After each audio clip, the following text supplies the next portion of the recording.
196వ పాట. పాత పుస్తకం అయితే 765. నా మనోనేత్రము తెరచి నా కఠిన హృదయమును మార్చి అనే పాట. 196వ పాట. నా మనోనేత్రము తెరచి నా కఠిన హృదయమును మార్చి నా మనోనేత్రము తెరచి నా కఠిన హృదయమును మార్చి అంధకారములో నేనుండ అంధకారములో నేనుండ వేదకి నన్ను రక్షించితివి. నా మనోనేత్రము తెరచి నా కఠిన హృదయమును మార్చి నా మనోనేత్రము తెరచి నా కఠిన హృదయమును మార్చి నే పాపభారముతోడ చింతించి పగయుచునుంటి నే పాపభారముతోడ చింతించి వగయుచునుంటి కల్వరి సిలువలో నా శ్రమలన్ కల్వరి సిలువలోను పొంది నన్ను విడిపించితివి. నా మనోనేత్రము తెరచి నా కఠిన హృదయమును మార్చి నా మనోనేత్రము తెరచి నా కఠిన హృదయమును మార్చి వేరైతి లోకము నుండి నీ స్వరమును విని నేను చేరా వేరైతి లోకము నుండి నీ స్వరము విని నేను సర్వమునే కోల్పోయినను సర్వమునే కోల్పోయినను నీ స్వరమే నా స్వాస్థ్యమయ. నా మనోనేత్రము తెరచి నా కఠిన హృదయమును మార్చి నా మనోనేత్రము తెరచి నా కఠిన హృదయమును మార్చి ఎన్నాళ్ళు బ్రతికినానేమి నీకై జీవించేద ప్రభువా. ఎన్నాళ్ళు బ్రతికిన నేమి నీకై జీవించేద ప్రభువా. బాధలు శోధనలు శ్రమలలో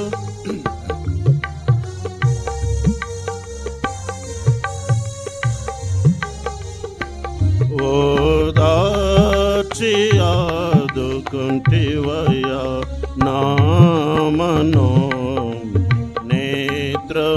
తెరచి నా కఠిన హృదయమును మార్చి నా మనోనేత్రము తెరచి నా కఠిన హృదయమును మార్చి ఏమి నీకర్పించగలను ఏమీ లేని వాడనయ్యా ఏమీ నీకర్పించగలను ఏమీ లేని వాడనయ్యా విరిగి నలిగిన హృదయముతో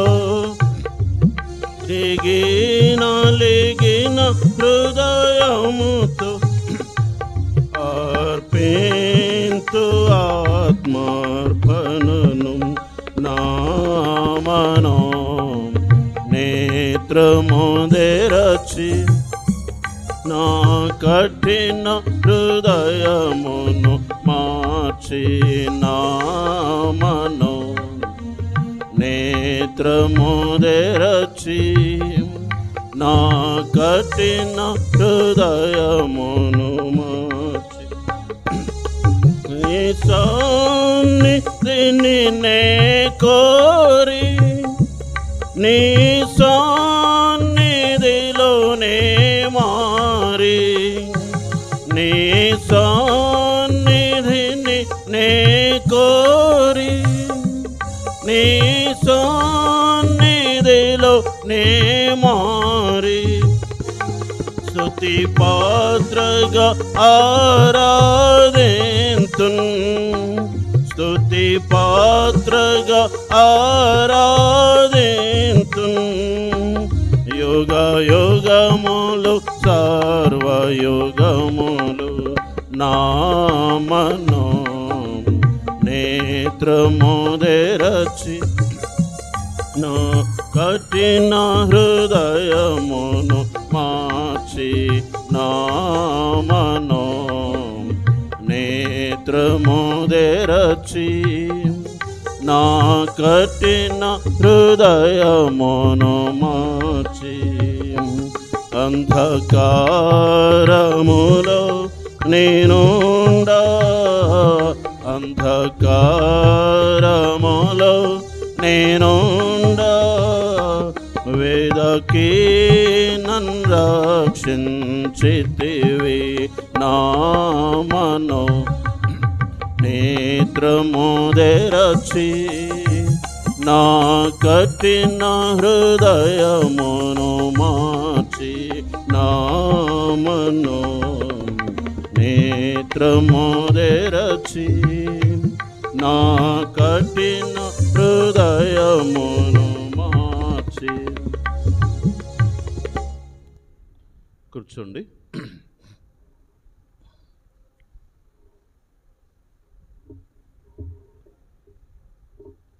బైబిల్ పైకెత్తి బైబిల్ పల్లవి పాడుకుంటాం. గ్రంథ వాగ్దానములన్నీ నావి అనే పాట తెలుగు ఇంగ్లీష్లో రెండిట్లో పాడుకుంటాం.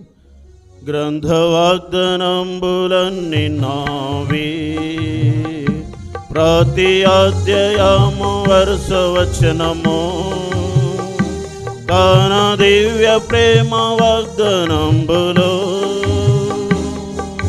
గ్రంథ వాగ్దానములన్నీ నావి.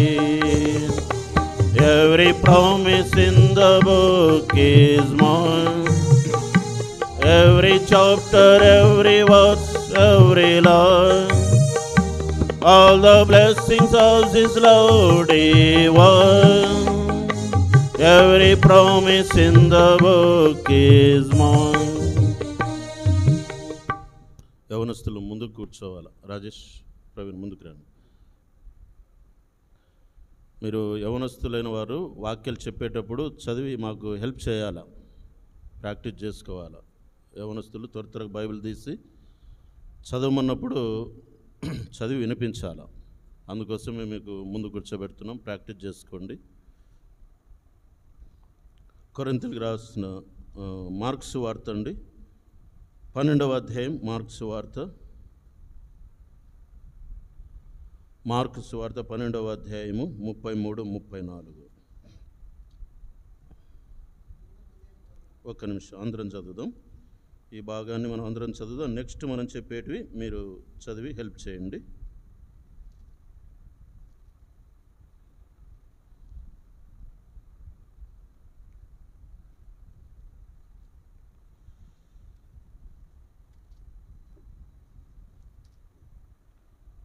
33-34 పూర్ణ హృదయముతోనూ పూర్ణ వివేకముతోనూ పూర్ణ బలముతోనూ ఆయనను ప్రేమించుటయు, ఒకడు తన్ను వలె తన పొరుగువాని ప్రేమించుటయు సర్వాంగ హోమముల కంటేను బలుల కంటేను అధికమని ఆయనతో చెప్పాను. అతడు నిజముగా వివేకముగా ఉత్తరమిచ్చితేవని యేసు గ్రహించి, నీవు దేవుని రాజ్యమునకు దూరముగా లేవని అతనితో చెప్పాను. ఆ తర్వాత ఎవడును ఆయనను ఏ ప్రశ్నయు అడుగా తెగింపలేదు. నిర్గమాకాండం అలాగే చదువు అందరం కలిసి. నిర్గమాకాండము 20వ అధ్యాయము. నిర్గమాకాండము 20వ అధ్యాయం.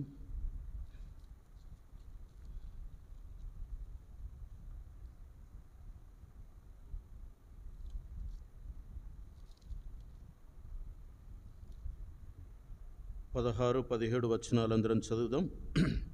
నీ పొరుగువాని మీద అబద్ధ సాక్ష్యం పలకకూడదు, నీ పొరుగువాని ఇల్లు ఆశింపకూడదు, నీ పొరుగువాని భార్యనైనను అతని దాసునైనను అతని దాసినైనను అతని ఎద్దునైనను అతని గాడిదనైనను నీ పొరుగువానిదగు దేనినైనను ఆశింపకూడదని చెప్పాను. ప్రార్థన చేసుకుందాం.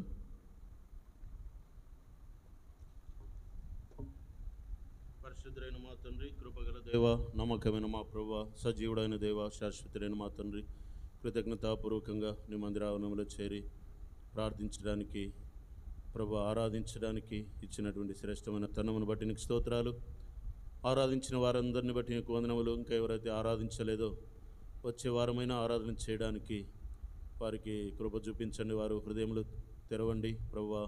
నోరు తెరిచి సమాజంలో నిన్ను ఆరాధించడానికి వారికి కృప చూపించండి ప్రభు. వాటి ధైర్యమును వారికి అనుగ్రహించండి దేవా, సహాయం చేయండి. అలాగే యోగ్యంగా బలలో చేయడానికి కావలసిన సామర్థ్యమును దయచేయండి ప్రభువా. నైనా నీ వాక్యము దేవా రెండంచుల ఖడ్గం వంటిది. అది ప్రతి విషయంలో ప్రభా మమ్మను సరిచేయనది, సమకూర్చుకున్నది, హెచ్చరించినది, ఖండించున్నది, గద్దించున్నది. అందుకై నీకు స్తోత్రాలు. అటు నీ శ్రేష్టమైన ఆజ్ఞలను మీరు మాకు అనుగ్రహించినారు ప్రభువా. నీ రాజ్యములో మేము ఉండుట కొరకై మా జీవితములను మలచుకొనుటకు సిద్ధపరుస్తురండి. వందనములు చెల్లిస్తూ యేసు ప్రభు వారి శ్రేష్టమైన పవిత్రమైన ఉన్నతమైన నామమున ప్రార్థించి వేడుచున్నాము తండ్రి, ఆమేన్.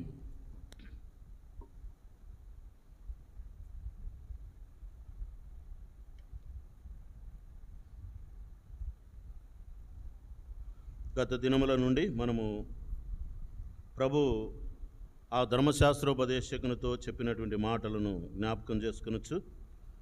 నీవు దేవుని రాజ్యమునకు దూరముగా లేవని అతనితో చెప్పిన ఆ మాటను మనం ధ్యానం చేస్తూ ఉన్నాం. ఒకడు దేవుని రాజ్యంలో ఉండాలి అనేటువంటి విషయము క్రైస్తవునికి చాలా ప్రాముఖ్యమైనది.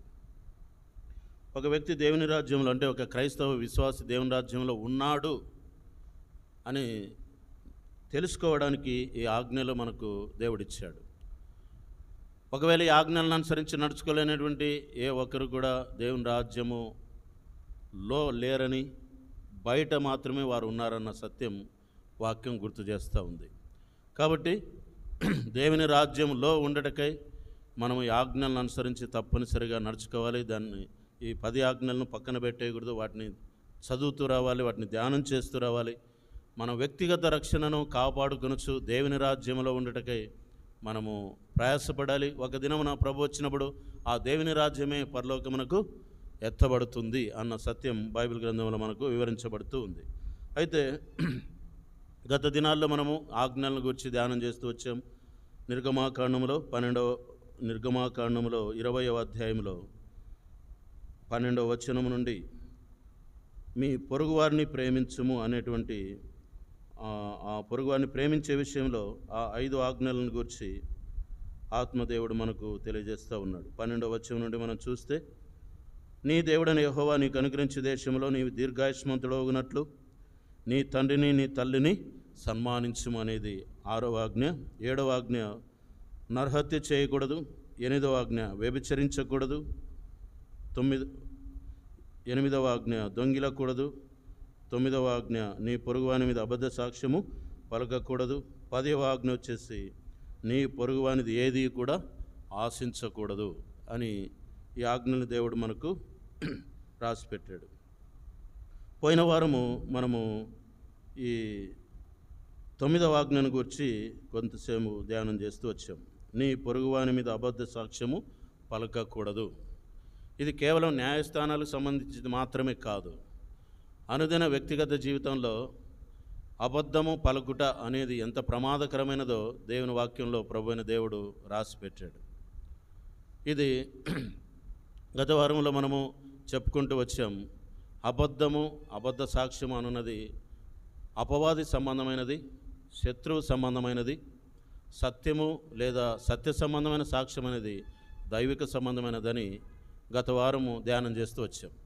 అబద్ధం చెప్పే ప్రతి ఒక్కరూ, అబద్ధ సాక్ష్యం ఇచ్చే ప్రతి ఒక్కరూ అపవాది సంబంధులు అని, సత్యమును గురించి సాక్ష్యం ఇచ్చే ప్రతి ఒక్కరూ సత్య సంబంధులని మనం చెప్పుకుంటూ వచ్చాం. అలాగే యాకోబు పత్రిక 3వ అధ్యాయం 2వ వచనంలో చెప్తే మనమందరం కూడా అనేక విషయాల్లో తప్పిపోతున్నాం.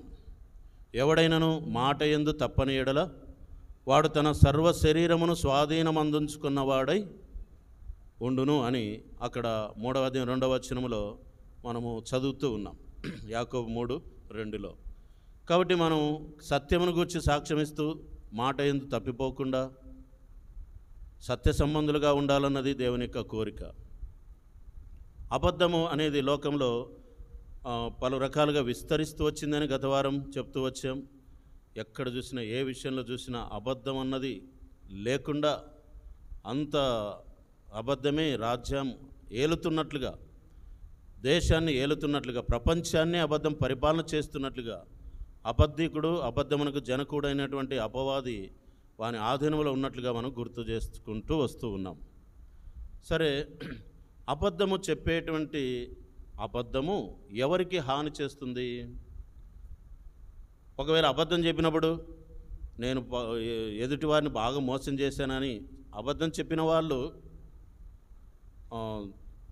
సంతోషపడవచ్చు, లేక అతిశయించవచ్చు. కానీ అబద్ధం చెప్పడం వల్ల ఎవరి మీద అబద్ధం చెప్పామో అది వారికి పనిచేయదు, కానీ అబద్ధము ఎవరు చెప్తున్నారో వాళ్ళకే నష్టం కలుగజేస్తుంది అన్నది వాక్యం ఇచ్చే రుజువు. దానికి ఒక ఎగ్జాంపుల్గా మనం చూసుకుంటే, ఒకసారి ఒక సంఘంలో ఒక పాస్టర్ గారు లేక ఒక దేవుని సేవకుడు పరిచర్య సేవ చేస్తూ ఉన్నాడు. పరిచర్య చాలా ఘనంగా అభివృద్ధి పొందుతూ ఉంది. ఆ సందర్భంలో దాన్ని ఓర్చుకోలేని సంఘంలోని వారు, నాయకులైనటువంటి వారు ఎలాగైనాను అతని మీద నేరం మోపాలన్నటువంటి పరిస్థితి తీసుకొని వచ్చారు. ఒక దినమున అనుకోకుండా ఒక స్త్రీ వచ్చి ఆ పాస్టర్ గారి పైన లేదా సేవకుని పైన నేరం మోపుతూ వచ్చింది.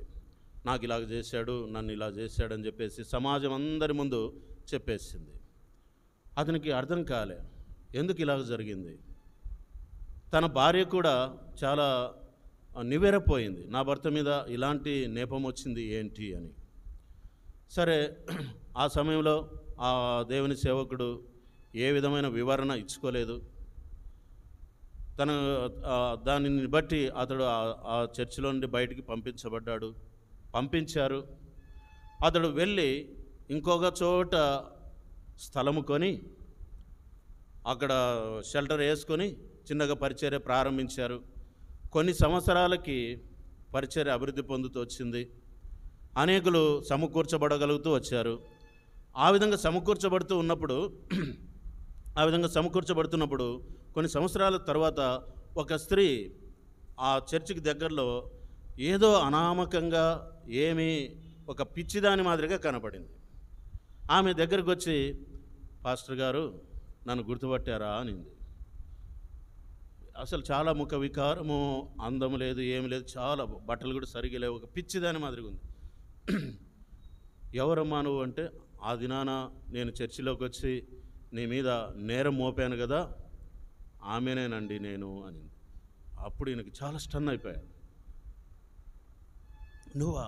నాకు ఇంతనే. అప్పుడు చాలా బాధ అయిపోయింది. అవునండి, నీ మీద నేను అన్యాయంగా అబద్ధంగా చెప్పిన దానిని బట్టి నాకు ఈ గతి పట్టిందండి. ఏమైంది నీకు అంటే, నా కుటుంబం అంతా స్పాయిల్ అయిపోయిందండి, నా పిల్లలంతా చెడిపోయారండి, నేను దరిద్రులాలు అయిపోయానండి, అడక్క తిన దాని మాదిరి అయిపోయానండి అని. మరి ఆమెకి ఆ విధంగా అయితే ఆ సంఘస్థులకు ఏం జరిగింది? వారు ఆ సంఘంలో ఉన్నటువంటి వారు ఈయనని ఎలాగైనాను నేరం మోపి బయటికి తప్పేయాలని చెప్పేసి చేసిన దాన్ని బట్టి ఆ సంఘము చెదిరిపోయింది, చల్లా చెదిరైపోయింది, అభివృద్ధి లేదు. అంటే ఒక అబద్ధము ఎవరికి హాని చేస్తుందో అనే దానికి నేను ఈ సంఘటన చెప్తున్నాను. అక్కడ సంఘంలో నాయకులు అన్నటువంటి వారు ఈమెను పురికొల్పి నువ్వు ఇలాగ చెప్పు అని చెప్పి ఆ దినాన్ని తీసుకొచ్చారు. ఈమెకు కొన్ని డబ్బులు ఇచ్చిన దాన్ని బట్టి, ఆమె చెప్పిన దానిని బట్టి ఇదంతా జరిగింది. కొన్ని సంవత్సరాలకి ఆ సంఘంలో క్షీణత కలిగింది. ఆ తర్వాత అదంతా కూడా సంభవిస్తూ వచ్చింది. ఇప్పుడు ఆ నేరము ఎవరి మీద మోపబడిందో అతడు నిర్దోషి. భార్య అంటుంది, ఏమండి నువ్వు నిర్దోషి అని చెప్పుకోవచ్చు కదా. నేను చెప్పుకోని అవసరం లేదు, దేవుడే నా పక్షంగా నిర్దోషి అని నిరూపిస్తాడు అని అతడు, ఆ దైవజనుడు ఆ విధంగా తన భార్యకు చెప్పుకున్నాడు. నేను కూడా నీ మీద ఎంతో అనుమానపడ్డానండి, నేను కూడా ఎంతో నిన్ను అసహించుకున్నాను, కానీ ఒక భార్యను కదా అని చెప్పేసి నీతో సంసారం చేస్తూ వచ్చాను. కానీ ఇప్పుడు రియాలిటీ తెలుస్తూ ఉంది. కొన్ని ఏళ్లకు ఆ అబద్ధం తెచ్చిన ఫలితం ఏంటంటే, ఎవరు అబద్ధం చెప్పారో వాళ్లకు చాలా నష్టం కలిగింది. దీన్ని బట్టి చూస్తే అబద్ధ సాక్ష్యం ఎంత నష్టం కలుగజేస్తుందో. కాబట్టి అందుకే నీ నోటి వలన బయటకు వస్తున్న మాట చాలా జాగ్రత్తగా చూసుకోవాలని వాక్యం స్పష్టంగా చెప్తా ఉంది. సరే, వాక్యంలో మనము ఇదివరకు కూడా మనం చెప్పుకుంటూ వచ్చాం. గత వారము కూడా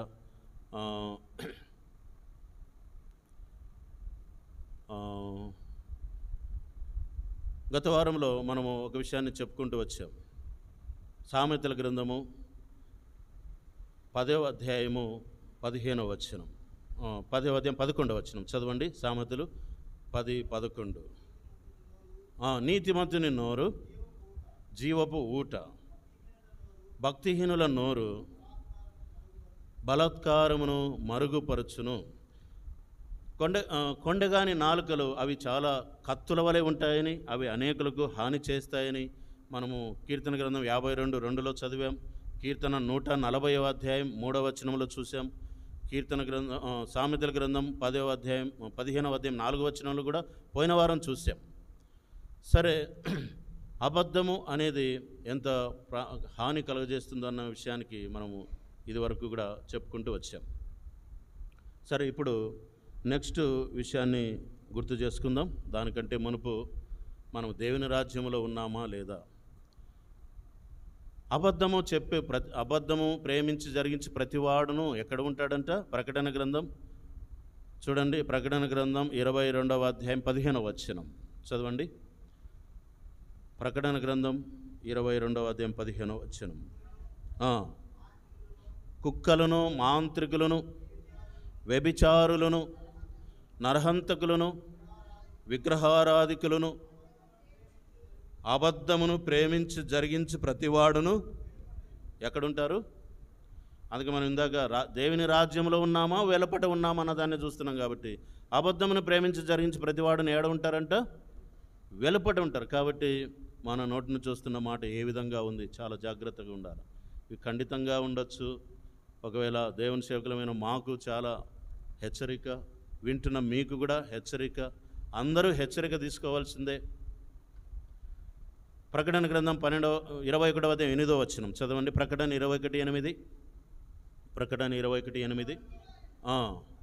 అవిశ్వాసులను, అసహ్యులను, నరహంతకులను, వ్యభిచారులను, మాంత్రికులను, విగ్రహారాధికులను, అబద్ధీకులందరూ ఏడ ఉంటారంట? అబద్ధీకులు అగ్నిగంధకములు మండుగుండములో ఉంటారంట. చాలు. సామెతల గ్రంథం 12వ అధ్యాయం 22వ వచనం. సామెతలు 12:22 చదవండి. బైబిల్ తీయండి, బైబిల్ చూస్తూ ఉండండి దయచేసి. ఎవరు బైబిల్ ఇవన్నీ ఏదో టైంపాస్ కొరకుగా చెప్పేది, దేవుని వాక్యం అలా ఉందా లేదా అని పరీక్షించడానికి వచ్చాం మనం. ప్రకటన సామెతలు 12:22 చదవండి. అబద్ధమాడు పెదవులను యెహోవాకు హేయములు. చాలు. కీర్తన 101:5వ వచనం. కీర్తన 101వ అధ్యాయం 5వ వచనం. అబద్ధమాడు పెదవులు యెహోవాకు హేయములంట. పొరుగువారిని చాటున దూషించువానిని నేను పొరుగు వాళ్ళని చాటున ఎవరు లేరులే అని చెప్పేసి దూషిస్తూ ఉంటారు. ఆ విధంగా కూడా చేయకూడదు, అది దేవుడికి హేయమైనది. అలాగే కీర్తన 63:11 చదవండి, కీర్తన 5:6 కూడా చదవండి. అబద్ధం దేవునికి ఎంత హేయకరమైనదో అక్కడ స్పష్టంగా రాయబడుతూ వచ్చింది. కాబట్టి ఈ అబద్ధాన్ని ఎలాగ జయించాలి అనేది మనం చూసుకుని నెక్స్ట్కి వెళ్దాం.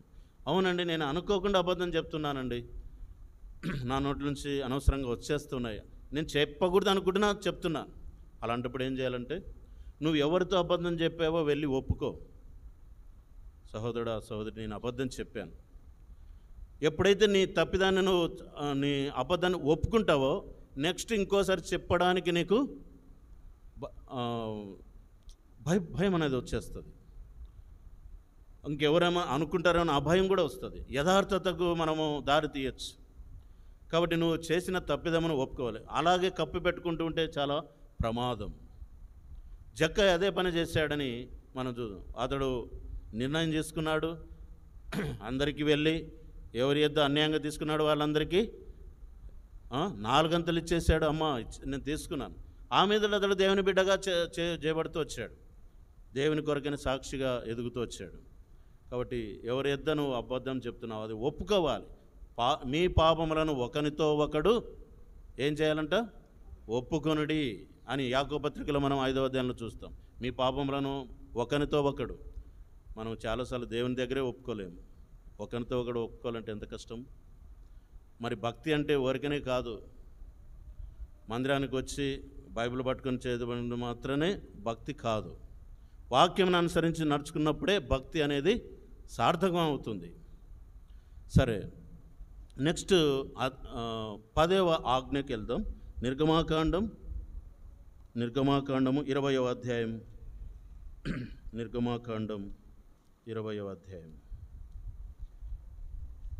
17వ వచనం అందరం చదువుకుంటామండి. అందరం చదువుదాం. 20వ అధ్యాయము 17వ వచనం.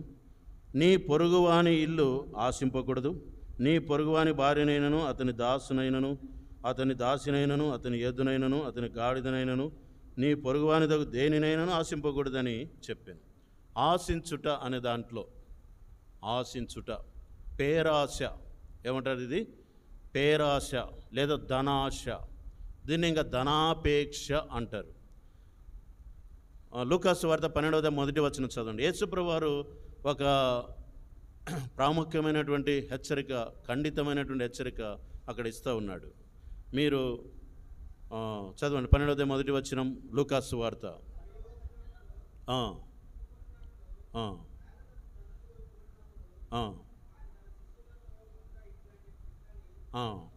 చెప్పసాగను.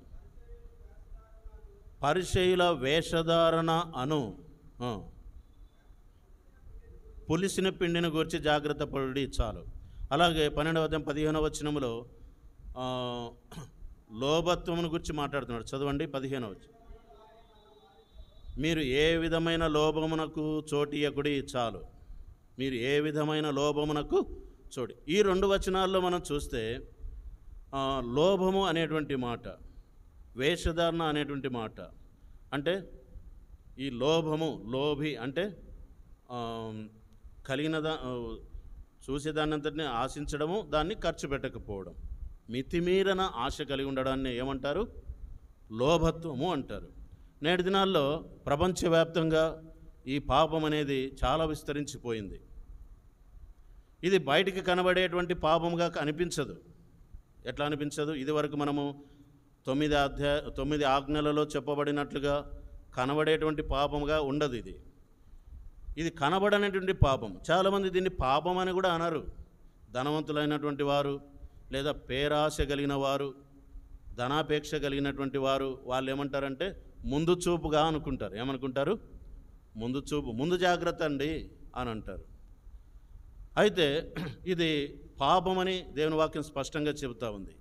1 తెస్సలోనిక 2వ అధ్యాయం 5వ వచనములో పౌలు గారు ధనాపేక్ష అనే పాపము మాలో లేదు అని అంటున్నాడు. చూడండి, ధనాపేక్ష అనేది పాపమని దైవజనుడు అక్కడ అంటున్నాడు. 1 తెస్సలోనిక 2వ అధ్యాయం 5వ వచనం. మీరు ఎరిగినట్లు మేము ఇచ్చకపు మాటలైనను ధనాపేక్షను కప్పిపెట్టు వేషమునైనను ఎన్నడను వినియోగించలేదు. ధనాపేక్షను కప్పిపెట్టు వేషం, అందుకే వేషధారణ, రెండవది ధనాపేక్ష అనేటువంటి విషయాల్ని యేసుప్రభువారు లూకాసు వార్త 12వ అధ్యాయంలో 1:15 తెలియజేస్తూ ఉన్నాడు. ఇది లోకమంతటా వ్యాపించింది. అందరూ ఏమనుకుంటారంటే ఇదేం పాపం కాదు అనుకుంటారు. కానీ బైబిల్ ఏం చెప్తుందంటే ఈ ధనాపేక్ష లేదా పేరాశ అన్నటువంటి ఈ పాపములో చిక్కుబడిన ఏ ఒక్కరూ బయటకు వచ్చినట్లుగా బైబిల్లో లేదు. అందరూ చాలామంది ఈ పేరాశలో చిక్కుబడి అట్లాగే వెళ్ళిపోయి నశించిపోయారు, కానీ దాని నుంచి బయటకు వచ్చిన వాళ్ళని గురించి బైబిల్లో ఎక్కడ చెప్పబడట్లేదు. దాంట్లోనికి వెళ్ళి బయటకు వచ్చిన వాళ్ళు, ఎందుకంటే వాళ్ళకి అది ఏ విధంగా కనబడదు, పాపముగా కనబడదు. అది పాపము అని అనుకోరు. ఒకవేళ పాపం అనుకుంటే బయటకు రావడానికి వీలవుతుంది. అందుకే మనము ఆది కాండమునకు ముందుకి వెనక్కి వెళ్ళిపోతే ఏదైనా తోటలో చివర్లో ఇంకా ఎండింగ్లో వెనక్కి వెళ్ళిపోతే ఎండింగ్లో ఎవరు కనపడతారంటే ఆదాము అవ్వలు ఉన్నట్లు మనకు కనబడుతుంది. కొన్ని వేల సంవత్సరాల క్రితం వారు అక్కడ ఉన్నట్లు మనకు కనబడుతుంది. అక్కడ వారు మొట్టమొదటి వారికి కలిగినటువంటిది పేరాశే. వారికి చూపునకు ఇంపైనదియు ఆహారమునకు మంచిదియు అని ఆశించినటువంటి ఆ యొక్క అవ్వ తీసుకొని తినేసింది. ఆ పండును తీసేసుకొని తినేసింది. దానికి ముందు ఏం చెప్పబడింది? మీరు దీన్ని తిని దినమున నిశ్చయంగా చచ్చేదరని దేవుడు చెబితే ఆమె ముందు కనబడుతున్నది ఏంటి? నువ్వు దీన్ని తింటే నువ్వు దేవతల మాదిరిగా. ఆమె అనుకున్నది నేను దేవతలను అవుతాను అని. సరే, ఏమయ్యారు? తిన్న తర్వాత ఏమయ్యారు? దేవతలు అయ్యారా? అబ్బా, భయంకరమైన దారిద్రత వచ్చేసింది. ప్యారడైజ్ నుంచి హెల్లులోనికి పడిపోయారు వాళ్ళు. దేవుని యొక్క మహోన్నతమైన స్థితి నుండి నరకం యొక్క స్థాయికి దిగజారిపోయారు. కాబట్టి పేరాశ అనేది ఆ విధమైనటువంటి భయంకరమైన స్థితికి పడవేస్తుంది. ఆ విధానంలోనే బైబిల్ గ్రంథంలో కొంతమంది వస్తారు, దాని చేత పట్టబడిన వారు ఎవరు కూడా బయటికి విదిలించుకొని, యోసేపు ఏం చేశాడండి? ఏం విదిలించుకున్నాడు? ఆ స్త్రీ అతన్ని ప్రేరేపించినప్పుడు అతని చేతిలో ఉన్న కర్చీఫ్ను కూడా వదిలిపెట్టేసి పారిపోయి వచ్చాడు. ఆ విధంగా పారిపోయి వచ్చిన వాళ్ళు బైబిల్లో ఎవరు కూడా, పేరాశ నుండి తప్పించుకున్న వాళ్ళు ఎవరు లేనట్లు బైబిల్లో మనకు కనబడుతుంది. సరే, ఇది పేరాశ, ఆశించుట. నీ పొరుగువానిది ఏది కూడా ఆశించవద్దు అని వాక్యం చెబుతూ ఉన్నప్పుడు ఆశ కలిగి ఉండుట, ఇది అంతరంగంలో ఉన్నటువంటి పాపం. బయటికి కనబడేటువంటి ఒక రూపం దానికి ఉండదు. దేవుడు అంతరంగములను చూస్తాడు, మనమైతే క్రియలను చూస్తాం.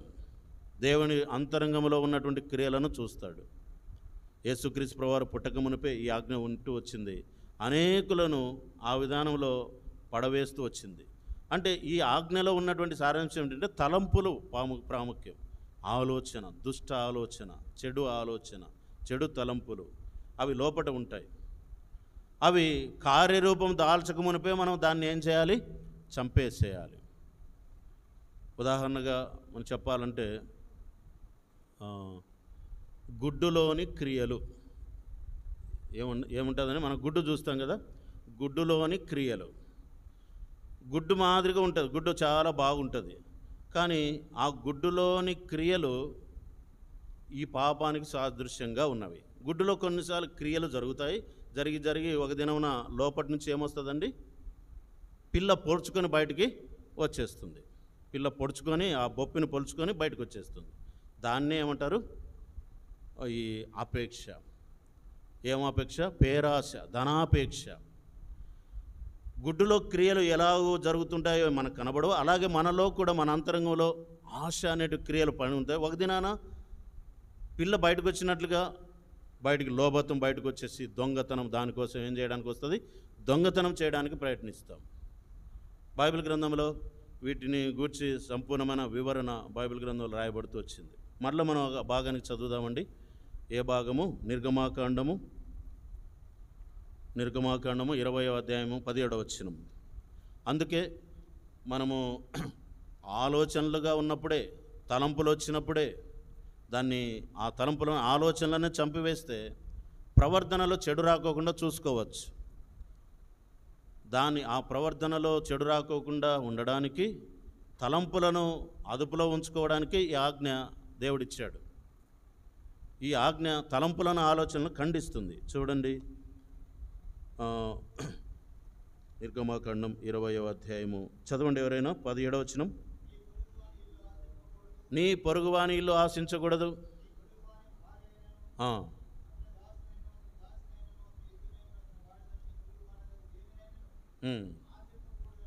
చాలు. ఈ ఆజ్ఞ విషయానికి వచ్చినప్పుడు కేవలం ధనం సంపాదించుకునే దాని మీదనే మనసు పెట్టవద్దు. అది ధనాపేక్షతోనే పరిమితం కాదు. ఇక్కడ ఏమని చెప్తుంది? నీ పొరుగువానిది ఏది కూడా ఏం చేయకూడదంట? నీ పొరుగువానిది ఏది కూడా ఆశించద్దు. కేవలం ధనం గురించే అనుకుంటారు మీరు. ధనమే కాదు, ఏది కూడా ఆశించద్దు. కొన్నిసార్లు మన పొరుగువారివి ఏమనుకుంటాం?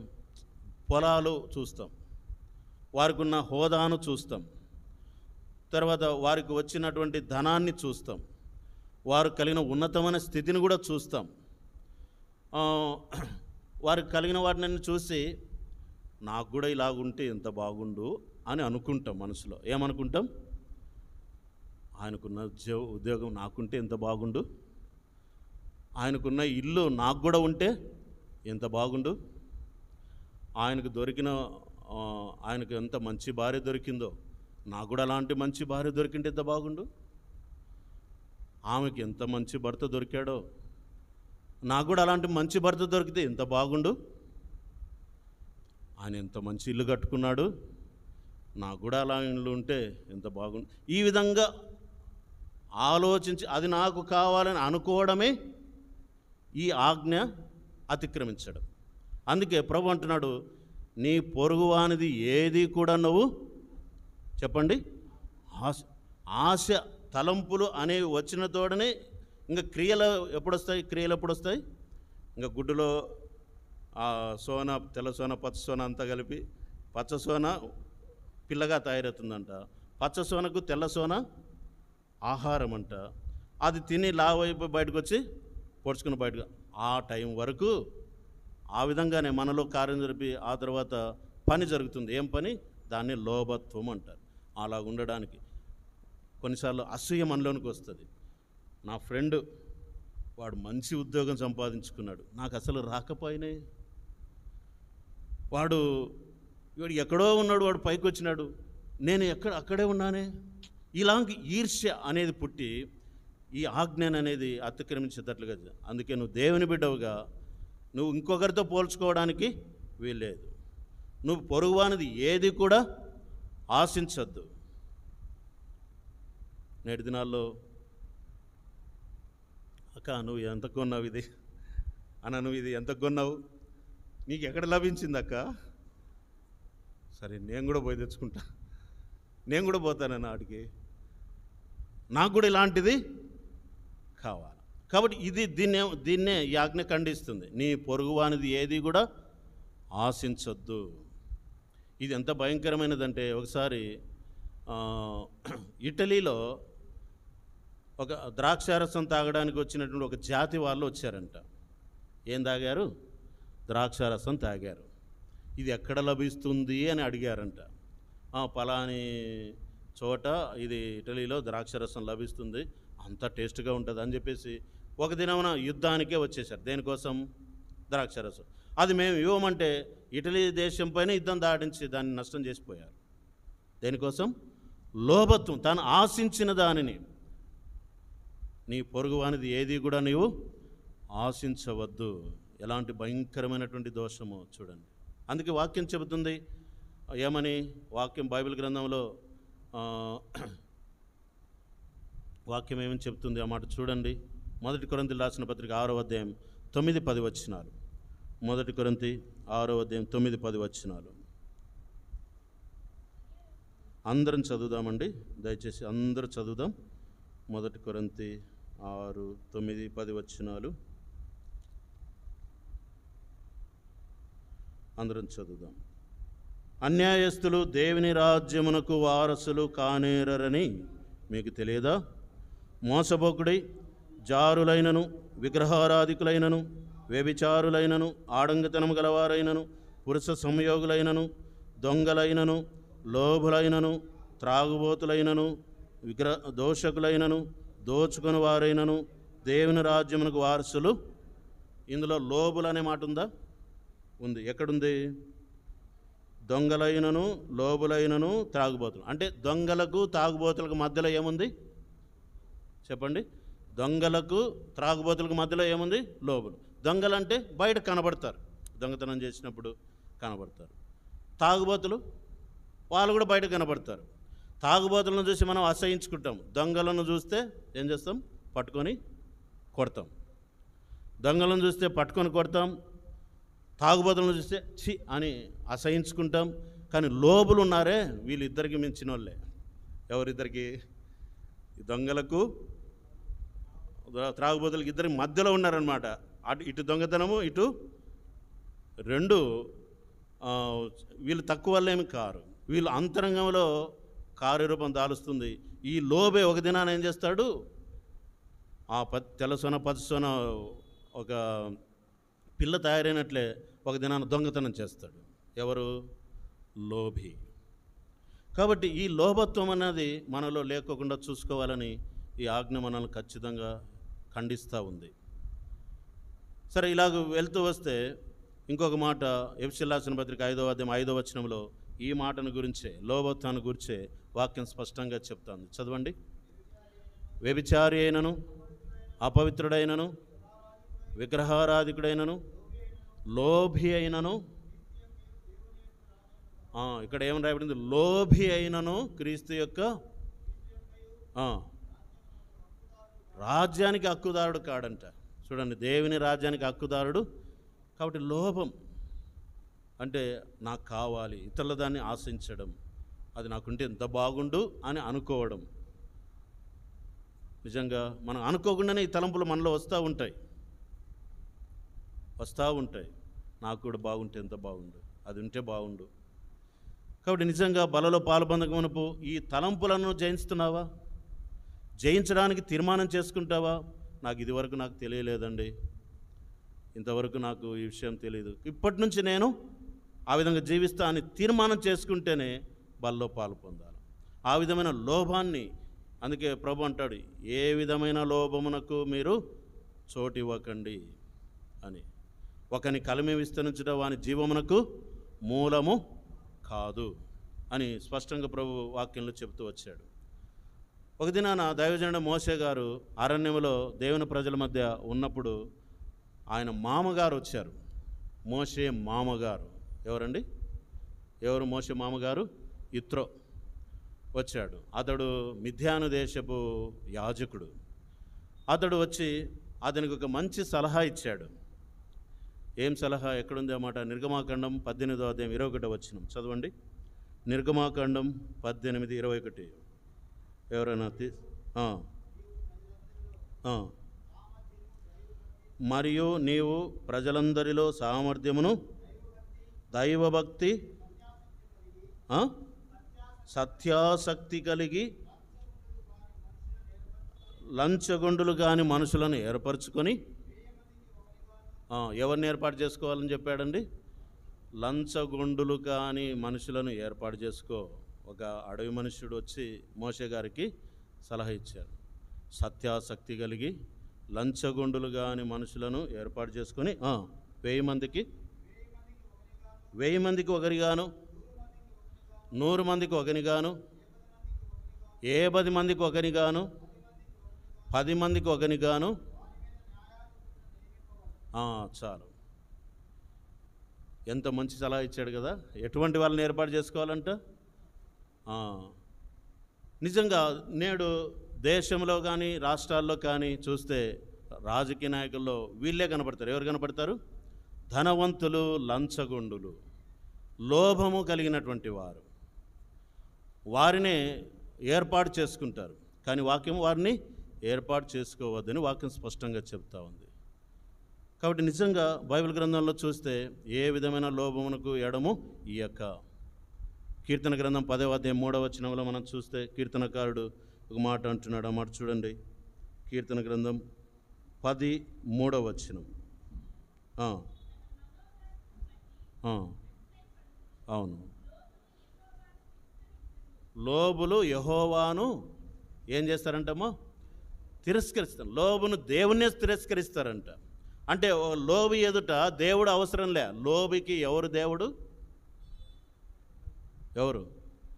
వారి ధనమే దేవుడు. అందుకే 16వ అధ్యాయం లూకాసు వార్తలు అంటాడు, నీవు సిరిని కానీ దేవునిని కానీ రెండిటికి నువ్వు నీకు యజమానులుగా ఉండలేరు. రెండిటికి నువ్వు దాసులుగా ఉండలేవు. ఒకరిని నువ్వు తృణీకరించాలి, ఇంకొకరిని సేవించాలి, ప్రేమించాలి.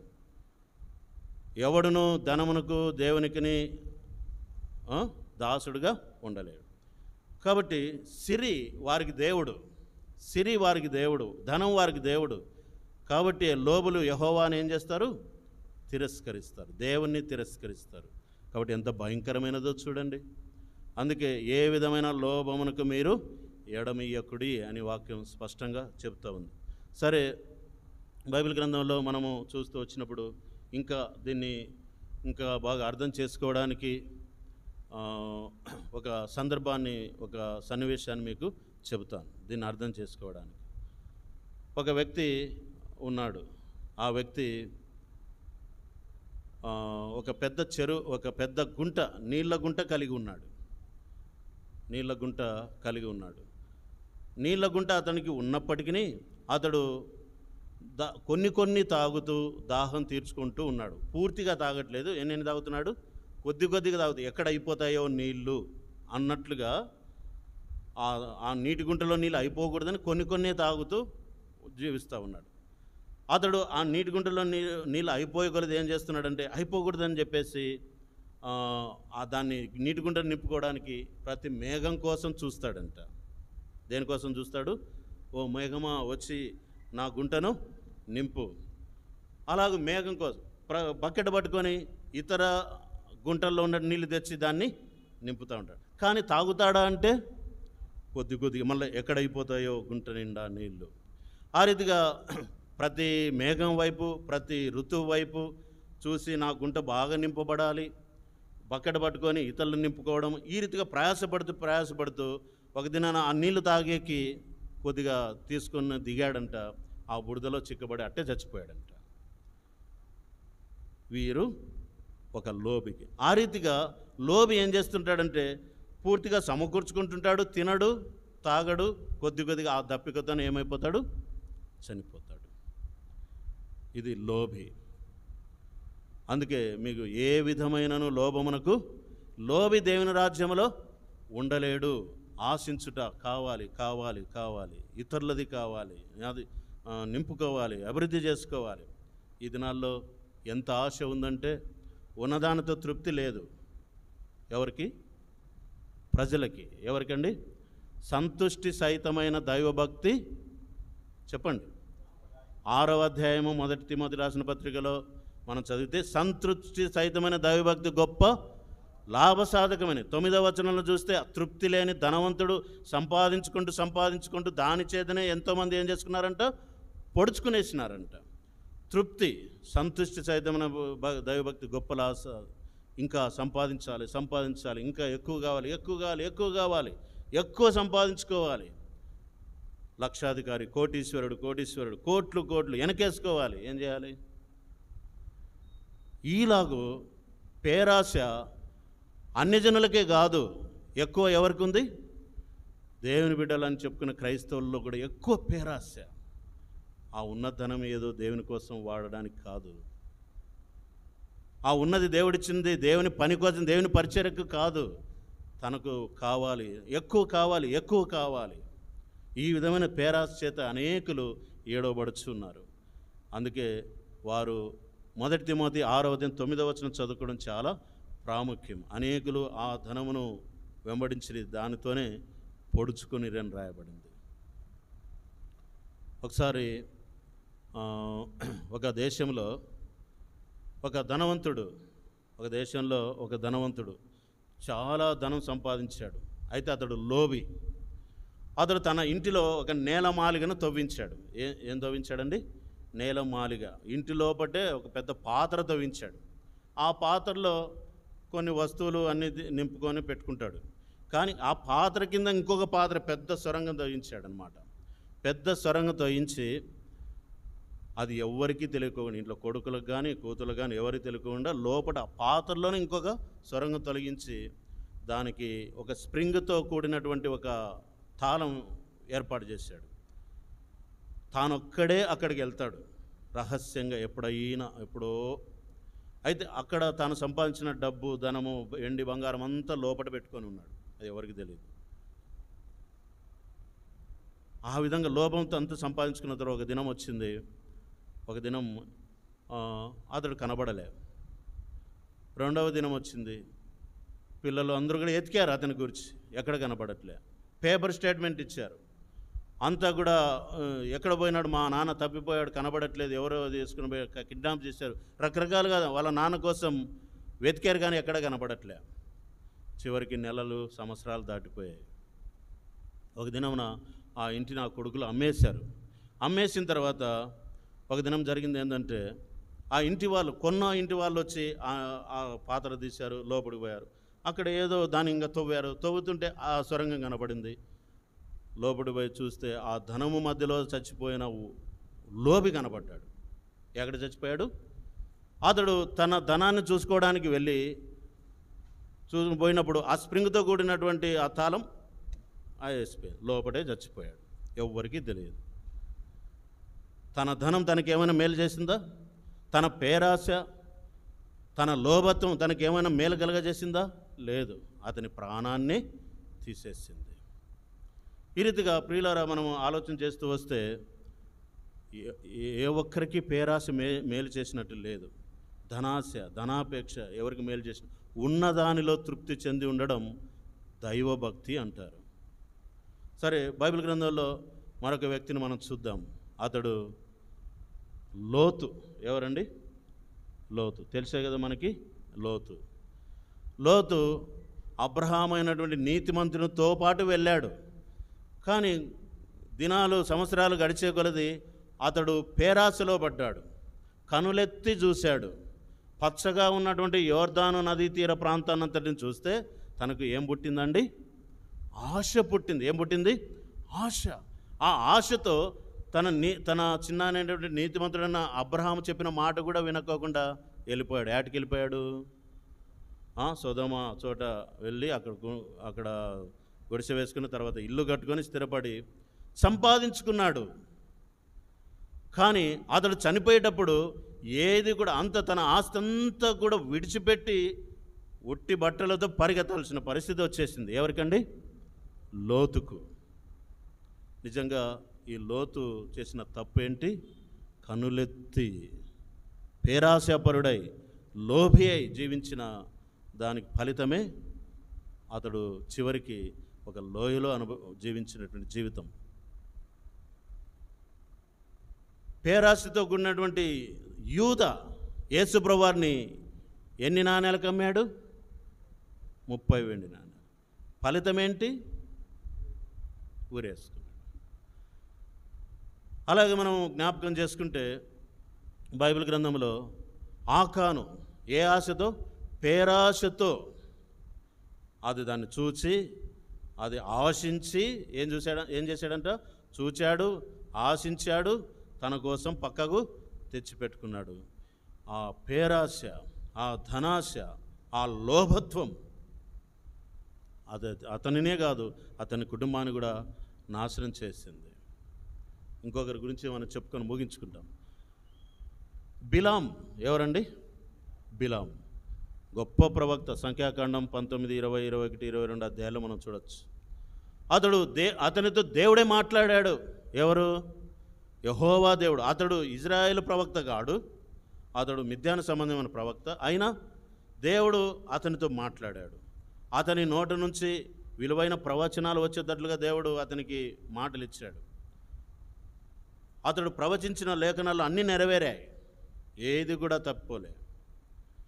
కానీ అతడు ఆ విధంగా ప్రవచిస్తూ దోపుడు సొమ్ము పైన మనసు పెట్టాడు. దేనిపైన? దోపుడు ఇంకా ఏమంటారు దాన్ని, సోదె సొమ్ము ఏమంటారండి, సోదె సొమ్ము పైన, సోదె చెప్పడం ఆ సొమ్ము పైన మనసు పెట్టిన దానిని బట్టి చివరికి ఏం ఆశించాడు, ఏ మరణం ఆశించాడు? సంఖ్యాకాండంలో చూడొచ్చు, నీతిమంతుల వంటి మరణము నాకు కలుగును గాక అన్నాడు. ఏమన్నాడండి? నీతిమంతులకు కరుగు మరణం వంటి మరణం నాకు కలుగును గాక. కలిగిందా? ఎందుకు? అతడు పేరాశ చేత తన దోపుడు సొమ్ము పైన, అంటే ఆ యొక్క సోదె సొమ్ము పైన మనసు పెట్టిన దాన్ని బట్టి నీతిమంతుల మరణం అతడు మరణించలేదు. ఈ రీతిగా ఏ ఒక్కరికి కూడా ఆశ, ఇతరులను ఏదైనా ఆశిస్తే వచ్చే లాభం ఏమీ లేదు. అందుకే దేవుడు చెప్పాడు ఆ దినాల్లోనే, నిర్గమకాండం 17వ వచనం 20 మళ్ళీ చదువుదాం.